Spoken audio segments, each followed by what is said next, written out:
예수님의 공생활 전체에서 가장 중요한 전환점, 딱 하나를 꼽으라면 바로 이 순간일 겁니다. 베드로의 위대한 신앙 고백.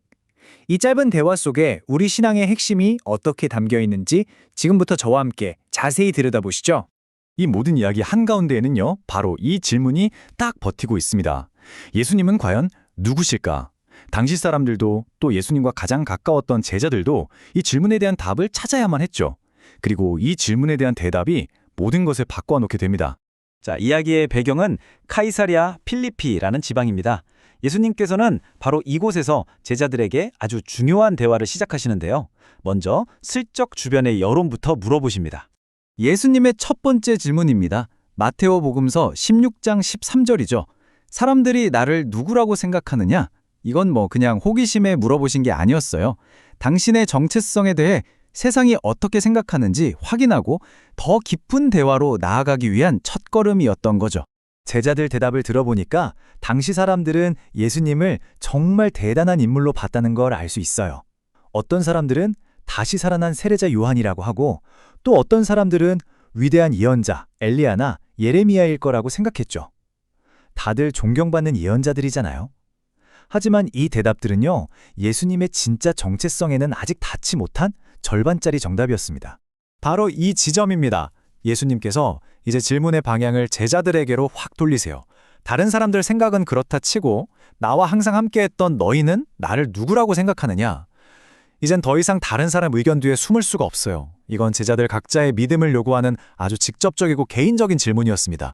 모두가 숨죽인 바로 그 순간 시몬 베드로가 앞으로 딱 나서서 역사의 길이 남을 대답을 합니다. 바로 이 대답이 모든 것의 시작점이 되죠. 와, 정말 엄청난 고백이죠? 마테오 복음서 16장 16절 말씀인데요. 이 한 문장 안에 기독교 신앙의 모든 핵심이 다 담겨 있습니다. 예수님을 단순히 위대한 스승이나 예언자를 넘어서 하느님의 아들이시면서 오랫동안 기다려온 구원자, 바로 그리스도라고 선포한 겁니다. 여기서 그리스도라는 말이 정말 중요해요. 이게 기름 부음 받은 자라는 뜻인데 구약 시대부터 이스라엘 백성이 그렇게나 간절히 기다려온 구원자, 즉 메시아를 가리키는 칭호거든요. 베드로는 예수님이 바로 그 메시아입니다 라고 고백한 거죠. 또 살아계신 하느님이라는 표현도 한번 봐야 해요. 이건 사람들이 돌이나 나무로 만들어서 섬기는 그런 생명 없는 우상하고는 근본적으로 다르다는 거죠. 이 세상과 모든 생명의 근원이 되시는 유일한 분.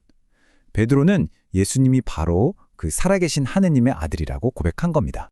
자, 이렇게 엄청난 고백을 들으신 예수님의 반응은 어땠을까요? 예수님께서는 베드로를 칭찬하시면서 그 고백이 어디에서부터 온 건지를 아주 명확하게 밝혀주십니다. 예수님께서는 그걸 너에게 알려준 것은 살과 피, 즉 인간의 지혜나 노력이 아니다 라고 말씀하세요. 이 엄청난 진리는 하늘에 계신 아버지, 바로 하느님께서 직접 베드로에게 알려주신 계시였다는 겁니다. 이게 바로 베드로의 고백에 신적인 권위를 부여하는 아주 중요한 선언이죠. 자, 이제 이야기는 스케일이 훨씬 더 커집니다. 예수님께서는 베드로의 이 신앙 고백을 기초로 해서 미래에 세워질 당신의 공동체, 바로 교회에 대한 놀라운 계획을 선포하시거든요. 먼저 예수님께서는 시몬에게 새로운 이름을 주십니다. 그게 바로 베드로예요. 이 이름은 바위 또는 반석을 의미하는데요. 이건 그냥 별명이 아니었어요. 그의 새로운 역할과 사명을 나타내는 아주 중요한 이름이었죠.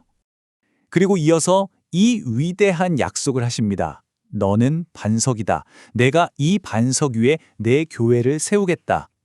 이 말씀은요, 베드로가 고백한 바로 그 믿음 위에 예수 그리스도를 중심으로 한 새로운 하느님의 백성 공동체, 즉 교회를 세우시겠다는 선언입니다. 그리고 그 교회는 그 어떤 어둠의 세력도 절대로 이기지 못할 거라고 약속하십니다. 이게 바로 교회의 탄생을 알리는 순간입니다. 이제는 예루살렘 성전 같은 어떤 물리적인 건물이 아니라 예수 그리스도를 향한 살아있는 믿음을 고백하는 사람들의 모임이 하느님 백성의 새로운 중심이 될 거라고 예고하신 거죠. 예수님의 선언은 여기서 그치지 않아요. 그분은 베드로에게 하늘나라의 열쇠라는 상징을 통해서 아주 특별한 권한을 부여하십니다. 보통 열쇠는 권위를 상징하잖아요. 예수님께서는 베드로에게 하늘나라의 열쇠를 주시면서 땅에서 메고 푸는 권한을 약속하십니다. 이게 무슨 말이냐면요. 땅에서 이루어지는 결정이 하늘에서도 그대로 인정받을 거라는 정말 놀라운 약속입니다. 그렇다면 메고 푸는 권한이라는 게 구체적으로 뭘까요? 이건 교회의 지도자로서 신앙 공동체를 이끌고 가르침에 대한 규범을 세우면서 윤리적인 결정을 내리는 권한을 뜻합니다. 그리고 중요한 건 교회가 올바르게 내린 결정이 하느님으로부터 인정받는 신비로운 권위를 지닌다는 점이죠. 자, 이제 정리를 한번 해볼까요? 베드로의 이 짧은 고백이 왜 그렇게나 중요하고 우리 기독교 신앙의 새로운 시작을 알리는 사건이 되었는지 그 이유를 한번 살펴보겠습니다. 이 고백이 왜 그토록 중요할까요? 4가지 핵심 이유를 짚어볼게요. 첫째, 이 사건을 통해서 예수님의 신성이 명확히 드러났습니다. 당신이 바로 하느님의 아들이라는 사실이 선포된 거죠. 둘째, 교회가 새로운 신앙 공동체의 중심으로 선포되었습니다. 바로 그 믿음의 반석 위에요. 셋째, 이 고백은 예수님의 사역에 있어서 아주 결정적인 전환점이 됩니다. 이제 갈릴레아를 떠나 예루살렘에서의 순환과 부활로 나아가는 길이 열린 겁니다. 그리고 마지막으로 베드로의 이 고백은 오늘날까지도 우리 모든 그리스도인에게 당신에게 예수는 누구인가? 라는 질문에 대한 가장 근본적인 대답, 신앙의 핵심 기준이 됩니다. 결국 베드로의 고백은 마치 건물의 기초와 같아요. 이 흔들리지 않는 굳건한 믿음이라는 반석 위에 서 있을 때 교회는 세상의 어떤 어둠과 풍파도 이겨낼 수 있는 안전한 구원의 방주가 될 수 있다는 강력한 메시지를 우리에게 전해주고 있는 겁니다. 2000년 전 예수님께서 제자들에게 던지셨던 그 질문은 오늘을 살아가는 우리에게도 똑같이 던져지고 있습니다. 너는 나를 누구라고 하느냐? 이 질문에 대한 우리 각자의 대답이 바로 우리 신앙의 시작이자 전부가 될 겁니다. 여러분에게 예수님은 어떤 분이신가요?